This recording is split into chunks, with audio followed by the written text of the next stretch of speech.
Sean Tindell is joining us, Commissioner for the Mississippi Department of Public Safety. Sean, it's nice to meet you. Thanks for coming in today. Glad to be here, Scott.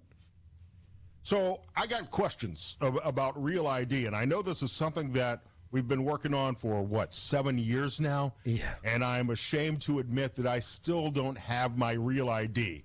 I went to get one last time my driver's license was up for renewal, and I forgot one piece of paperwork, so I just said, okay, I'll come back another time. And that was 4 or 5 years ago. So I've got to get this done. I know. Why do I need this? What's the difference in Real ID and a normal driver's license? Well, Real ID was an initiative put out after 9/11 when there was a big push to make sure that all the states were compliant in using basically your driver's license as a form of identification, so that basically we know you are who you say you are, and try to stop folks coming across the border and stealing identification, and particularly terrorists, and using somebody's identification as a way of getting in this country and stealing, whether it's their finances or getting into places that they shouldn't be. So they instituted the Real ID program, and Mississippi was on the forefront of that. We were one of the first states to jump on getting with the compliance side of it, and really we've done a really good job. I know it's been 7 years, but we're about 98% compliant. So you're in that very small minority that has not gotten their Real ID yet here in Mississippi. But I can tell you, I've got friends over in Alabama and other states, and it is a mad rush to try to get that Real ID done over there. And to the point that I was talking to somebody over there, and they have appointments 2 months out. And you can't get in. You can't even go to a driver service station in Alabama and actually print it. They do a central print. So even if you show up there, you got to wait 2 to 3 weeks to get your driver's license. Of course, in Mississippi, if you make an appointment, you can come in, get that Real ID, or you can renew it online, and we'll mail it to you. If you can get us the documentation that's needed. But the goal there, again, is to make sure that people are who they say they are when they're flying. When they're doing transactions through the banks and other things, that this is a secure form of identification. And glad to see Mississippi. We get a lot of bad raps on different things, but 98% compliance is a really, really good number to have. And then again, driver services, you look back 5 years ago, 3-hour wait times down to 15 to 20 minutes right now. If you make an appointment, it's even less. So our folks at the Driver Service Bureau have done just a tremendous job on turning that whole program around. And we have hiccups from time to time. Just a few months ago, we had a software glitch that created a major backlog for us that we had to work through over the next several months. But we're back on track now. Yeah, so with a 98% compliance rate, that's very impressive. So there aren't many people left in the state who don't have a Real ID. What's the difference in the required documents? Because if I remember when I went in a few years ago, I may have been missing either my Social Security card or my birth certificate and had to request it.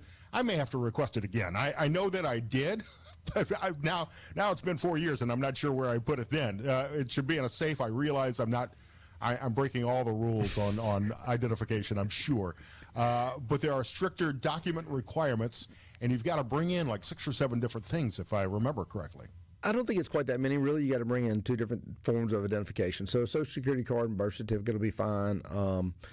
It might be that you have a passport, other forms of identification that we can use. So most people, it's their Social Security card and their birth certificate, and bring that on in. Some people, you might not have a Real ID, but you might have already submitted that information to us. So we might already have it on file. We just need to update your driver's license. There are some different scenarios depending on when the last time you actually renewed your driver's license and when you got your driver's license. Might depend on those 2 factors on what type of information that you need to bring in. I got my license back in 1987, so I'm revealing my age a little bit there. 87, 88, I think. So, I doubt they had my birth certificate and Social Security card from that time. So I had to bring in a little bit more information.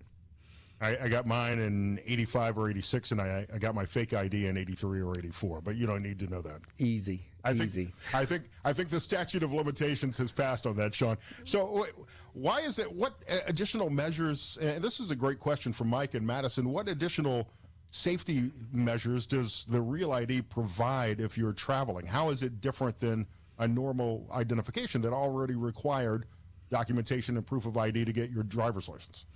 Well, and that's it. I mean, you're also, I think we've done a pretty good job in Mississippi for a while getting that type of documentation, but every state had different processes and different information that was required. And look, we get pushes every now and then. You know, what about homeless people when they need to get a driver's license? They don't have copies of their birth certificate. They don't have copies of their Social Security cards. And, you know, it's kind of hard to tell people no sometimes. But other states would go ahead and say yes. And so it was relatively easy to go in and get a driver's license. Oh, you say you're Billy Bob, then Billy Bob, here's your driver's license. And so it really wasn't a very secure form of ID depending on what state you were in.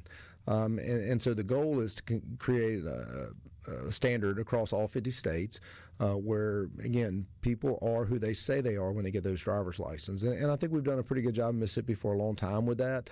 Other states, not so much. So it was a little bit easier to get a state-issued ID that might have the wrong credentials on it. And so when that happens, there's a whole host of issues, whether it's identity theft, whether it's somebody getting on a plane, like a terrorist, and you don't know who's actually flying on that plane. And so the goal is to create a standard across all 50 states where those driver's licenses are a secure form of ID, one in which, again, the people are who they say they are, and we know who we're dealing with. So most of the IDs that have been issued in recent years have been Real ID, I've got to assume. I mean, if you were missing one form of document, as I was, then maybe you just got a regular driver's license. But several people want to know how you can tell if you've got a Real ID. It's a gold star on the driver's license, That's correct? It. Very simple. So if you look on your driver's license and it's got that gold star in the top right corner, you're going to be able to fly, you're going to be able to get on a plane and go wherever you need to. If you don't have that and you are traveling, you've got a passport, you can still bring your passport and you'll be fine. But if you don't have that on your driver's license, I highly encourage you to come in, find out what kind of documentation you're going to need and bring it. Bring those forms of ID, Social Security card, birth certificate, and let's update it in our system and get that gold star on your driver's license so you can travel wherever you need to.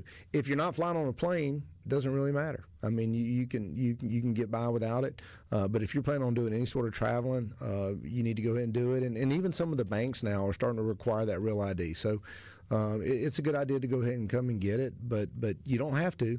It's still a valid driver's license, but that gold star is going to let everybody know that is a Real ID and it's confirmed identity.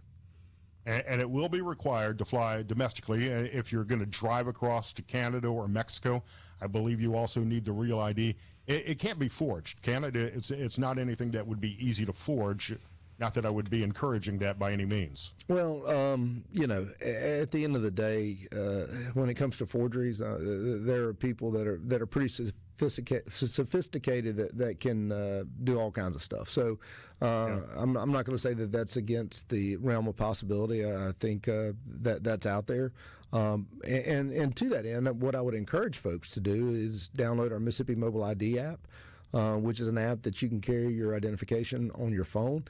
It's actually more secure than a physical ID. It requires facial recognitions. It goes through our state system so that if somebody shows you their ID on their phone, it's 100% not a fake if they're using the Mississippi Mobile ID app. So you can verify it with that.